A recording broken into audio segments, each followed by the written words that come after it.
What is up, everybody? Welcome back to Unplugged and Uncut. You're live with your boy Unique. Let's get it. The San Antonio Spurs are one of today's biggest winners in the NBA draft lottery. That is right, they move up from the 8th spot to the 2nd spot. That is a nice jump from 8 to now picking at number 2. You cannot beat that. Gives them the ammunition needed to go after Giannis Antetokounmpo if needed. But today I want to get into my official mock draft now that we know where the Spurs will be picking. That's right, we're going to give you the 2nd pick and the 14th pick in this year's NBA draft. Now the Spurs do come in with a few needs. Size and shooting do come to mind. We do want to consider that when making this pick. And they could also have a need at point guard if CP3 decides to retire, not return. There could be a few options on the market at free agency, such as a Markelle Fultz type player. So the Spurs will have their options. But we do want to keep these things in mind as we go into the draft. So with the 2nd pick, guys, I have the Spurs actually selecting Ace Bailey, not Dylan Harper. I picked Ace Bailey because he's a 6'10" small forward out of Rutgers. He's a perfect fit for the Spurs, who will have a need at small forward coming up with Harrison Barnes getting older, Keldon Johnson being a off the bench type player, and Steph Castle being your shooting guard, point guard of the future. Now you can say Devin Vassell, but at 6'5", I think Devin Vassell is better suited playing shooting guard. So those are a few of the reasons I have the Spurs selecting Ace Bailey. Under his first year, he'll get the chance to learn behind Harrison Barnes. Also, if Barnes is included in any type of trade, he has enough talent to push and to start. That is right, guys. He's a really talented player with all-star potential. He's going to be solid on the glass, offensive rebounds, defensive rebounds. He's going to rack up blocks, steals. He has a whole bunch of intangibles like athleticism, high motor. He has a nose for the ball when getting after it on the offensive glass. His positional size, being a really tall, really big, small forward, is something you just can't teach.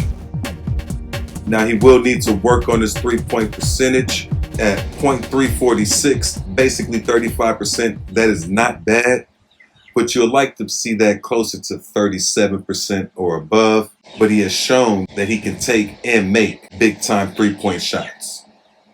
His field goal percentage, sitting at 46%.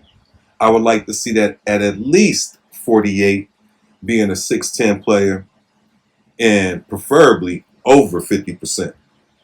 So a lot of that comes down to his shot selection, which is typical for all young players, guys. As he gets better shots, he's going to start making those shots at a higher clip. Understanding where he can get his buckets easily will come more naturally to him. He's a very young prospect, a super talented player, guys. Once again, this kid has all-star potential. He can be a 3-level scorer with good shooting mechanics, and he's going to compete on the offense and defensive end. That is my number 2 pick of this year's NBA draft. With the 14th pick, it gets a little bit harder. And that's because the Spurs have to consider point guard. Do you want to get a true big power forward center? Are you going to try and help Houston in the Kevin Durant, Giannis type trades and still a Jabari Smith type player? A lot of that goes into the decisions you're going to make. Are you going to get that point guard in free agency? With that being said, I think the Spurs really have to find some help for Victor Wembanyama. And I'm going with the best big man available, Thomas Sorber, 6'10", power forward center out of Georgetown. This is a really good fit. This man is going to bring size, rebounding, blocks, inside scoring, mid-range scoring. Not really a three-point threat at this moment. Maybe in the future. But I'm just keeping it real. Honestly, guys, he could back up Wemby. He can play next to Wemby if needed. And Thomas Sorber is the player I would pick at this moment, not knowing who the Spurs are going to have at point guard. Could it be CP3? Could it be a Markelle Fultz? Could it be a Patty Mills, bringing him back? He's another free agent that'll be out there, guys. A lot of options at point guard on the free agent market. Also, is there a big that you want to get? A Brook Lopez, a Bobby Portis? Are you going to bring back Mamu? That could affect this 14th pick as well.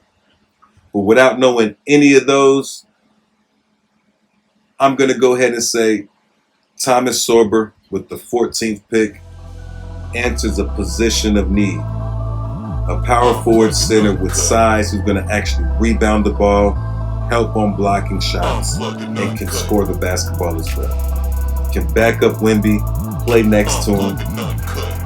I really like these two picks, guys. Ace Bailey, Thomas Sorber. Let me know in the comments, who do you want to see the Spurs pick up? Do you want the Spurs to trade one of these picks? Do you think the Spurs trade both of these picks?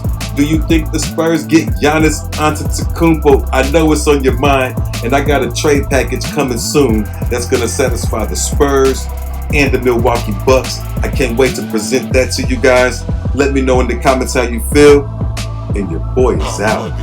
Peace.